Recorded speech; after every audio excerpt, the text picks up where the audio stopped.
Ashamaa akkam jirtu kabajamtootaaf daawwattoota keenya guyyaa har'aa qophii jabduu fi nama irraa waa barattu jedhu qabadhee isiniif dhiyaadheera. Egaa obboleessa koo baga nagaan dhuftee akkamii ati maqaa kee gabaabsitee hojii kee saba kanatti himtee ergasii waan ol gaafannu ol gaafanna. Nagaan rabbii isiniif haa ta'u hundumti keessanii ani maqaan koo Dachaasaa Fidaan jedhama. Egaani mucaa Oromoodhaa biyya Oromiyaa jedhamtu keessatti dhaladhee guddadhe. Egaa dhiirri namadee biyya yookaas kutaa gandaa himatu qabu jedhama. Wallagga lixaattiin dhaladhee hoon jedhee ani kan Oromoo hundumaati. Shawwaat kan dhaladhee hoon jedhee yookaan Arsiit kan dhaladhee hoon jedhee ani kan Oromoo hundumaati. Saba hundaaf sararri biyya kana keessatti jaallattu yeroo garaagaraatti ani gabaabumatti yeroo garaagaraatti hojii xixiqqoon hojjedha. Gabaabumatti seenaan koo kanaadha. Fi daawwattoota koo gidduu gidduutti subscribe, share, like gochuudhaan yuutuubii kana hojii gaariilee kanarraan adda kan ta'e qabadee isinii dhufaan jira. Akka hordoftan asumaan isaa wajjin ati eessatti dhalattee eessatti guddattee amma maalirra jirtaa hojiin kee maali? Mana barumsaa Agamsa Bal'aa jedhamtu keessatti kan baradhee guddadhe kutaa tokko hanga saddeetitti achumatti kan baradhe sadarkaa lammaffaa isa jedhan immoo mana sibuu yookaas mandii biyya jaalalaa beektaa achitti kan baradhe waggaa 4 fi 9 achitti kan baradhe akkuma achitti mureenyi gara Wallaggaa yuunivarsiitiin dhufe egaa barumsa muraasa qaba. Wallaggaa yuunivarsiitii baradheera, Riftibaalii baradheera. Liidistaar ilaallee digiriidhaan xumureen jira. Egaa gabaabumatti seenaa guddaa hin qabu. Seenaa hin qabu kana namni kan inni ittiin beeku qoosaa akka muuziqii ani qoosu sanaa ture. Wanti baay'ee na gadamuuf na dhibu keessaa yeroo sana bilbila Doonaadoo jedhamu hin hojjedha. Doonaadoo sana riba jaaliin bite. Isheen hojjedheeni konverti godha kompiitara ijoolleedhaan achi booda gadan isaa. Egaa namni baay'ee jaallataa namoonni qaamaan na beekan immoo jabaatu waan guddaa ta'aa inni jedhu. Waaqayyoof galanna ta'uudha amma sadarkaa sana darbee amma magaalaa Buraayyuun jiraadha. Kutaa magaalaa Buraayyuu keessaa naannoo Kattaan jiraadha. Siiviin waa hojjechaan ture amma dhaabeen jira.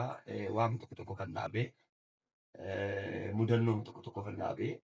Amma immoo miidiyaa mataa koorratti hojjechaa jira. Yuutuubii koorratti, Tiiktookii koorratti, peejii Feesbuukii koorratti illee hojjechaa jira. Kanaaf ani gabaabumatti seenaan koo kanaadha.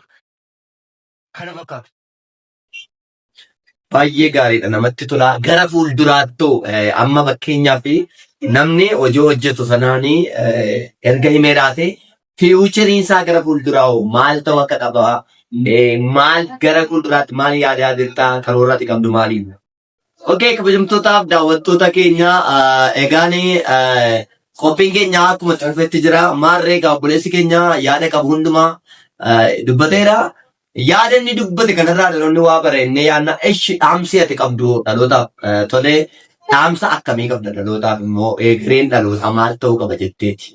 Ilaalchi kee dhalootaaf akkamii mul'ati kee dhalootaaf akkamii erga fiiwucharii akkasii qabda ta'e dhaloonni maal ta'u miidiyaa kana immoo akkamitti itti fayyadamnu isa kanas gabaabsitee yoo numte asumaan nama galateeffatu illee yoo qabaatte akka itti galateeffatu barbaadaani. Namni tokko baagiraawundii dudduubaa qaba waan ta'eef nama kanaan dura gara kanatti akka turuftu si godhe.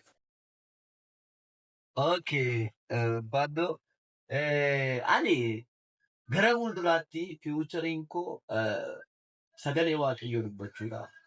Sagalee waaqayyoo barsiisuudha. Sagalee waaqayyoo lallabuudha. Egaa qalbii kaleessaa yookaas koosaa kaleessaa sana gara waan nama barsiisu, waan nama bu'aasuu duwwaarraa gara nama barsiisutti jijjiireen jira. Namni isaa miti ammas hojjechaa man jira. Bifa walaloodhaan, bifa koomeediidhaan, bifa diraamaadhaan hojjechaa man jira. Yaa'u garuu amma akka durii sana qoosaa saqee ba'an sana otoo hin taane waan dhaloota jijjiiru yookaan waan dhaloota barsiisuu danda'udha kanan hojjetu. Kanaaf maannaa qabachuu qabdu. Kana biratti illee ani nan faarfadhaa waaqayyo na gargaaree albeemii tokko waggaa 4 kanan hojjedhee ammallee albeemii lamaffaa hojjetee waldaa kiristaanaa kana yaada isheen jira waldaa guutuu wangeelaa kubbataan dhaabadhaanii achi keessaa obshiif kariidha nan faarfaddaa gurmuu kwaarii gidduus jira faarfannaa dhuunfaas nan faarfaddaa egaa namoonni muraasni na beeku darbee immoo ani miidiyaa kanarraa waa'ee Yesuus baay'ee isaa kana naasa'u Boris ani waa'ee Kiristoos kana bifa showuutiin isa ta'uu bifa karaa garaan dandeettii waaqayyoo kennina ta'u waa'ee Yesuus kana naasa'a waan biraa naa dhufuun tureera waa'ee masaatu naa dhufa kana biratti ani hojii dhuunfaa kun hojjedha sooshaal miidiyaaleen waan akka promooshinii gaggabaabaan hojjedha asumaan illee namoonni na argaa jirtanii dhaabbata qabdaniini promooshinii garaagaraa na hojjechifachuu dandeessu. Promooshinii ani hoteelas haa ta'uu dhaabbata garaagaraas haa ta'uu mana barnootaas haa ta'uu mana yaalaa yookaas kilinika faarmaasii yookaan hospitaala haa ta'u dhaabbattoota jiran hundumaa irratti hojjechuudhaaf nama ga'umsa qabudha harkillee sartifikeeta baradheen qaba. Egaa oolmaa galaa fiichariin koo gara fuulduraa waa'ee Yesuus jechuudha lallabuudhaaf faarfachuu isa dhugaa bahuudha. Dhaloonni maal gochuu qaba isa jetteef immoo miidiyaa kana adaraa fooloorsii barbaaduudhaaf wanta hin taanetti fayyadamuurra fooloorsii xiqqoo qabnuuni waan gaarii hojjenne dhaloota agarsiisnuun jedha. Sababiin isaa miidiyaa kanarraa haadha manaa keenya jira, abbaa manaatu jira, dhala keenyatu jira, obboleessa keenyatu jira, abbaa keenyatu jira. Nutti qaana'u. Kana yoo ta'u kana yoo yaaduu dhiifne illee boriiftaan dhalli keenya nu duubaan dhufu viidiyoo ana har'a hojjedhutti ilmi koo hin qaanaa intalli koo hin qaanutti jechuudha. Kanaaf waan har'a goonu dhaloonni gara fuulduraatti waan bor dhaloota barsiisuu danda'u yoo goone gaariidhaan jira. Asumaan ilaa obboloo tokko buddeen waan barbaanne hojjennee nyaachuu dandeenya. Buddeena irra nyaannee bulluuf miidiyaa kanarratti namoonni yeroo tokko yeroo isaan baay'ee ol salphisan nan argaa, yeroo isaan baay'ee ol tuffatan nan argaa. Walammeessuu osoo dhiifne akka kun wal salphisuu otoo dhiifne qullaa obbolootaa gadi baasuu otoo dhiifne waan gaarii tokkoon dhalootatti gadi baane gaariidhaan isiniin jedha.